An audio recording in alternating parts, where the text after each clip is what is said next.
To make the pocket, simply fold the 10-inch square, which is lined with the Face-It Soft, fold it in half and match all edges. Then we're going to stitch to the fold along both edges to create the pocket. So use a 1/4-inch seam allowance. Go ahead and stitch through all layers.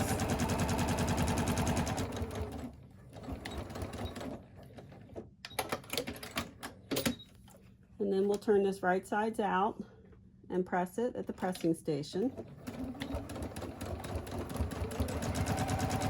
And that's all there is to make this quick, simple pocket for the inside of our bag.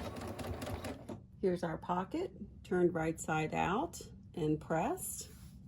And now we're going to top stitch along the edge of the fold just to give some stability to that edge.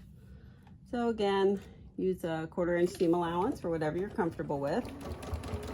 And just stitch along the edge through all layers. And it's a nice finishing touch.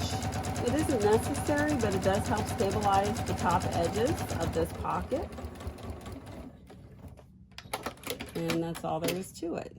The pocket is ready to be attached to the lining of the bag.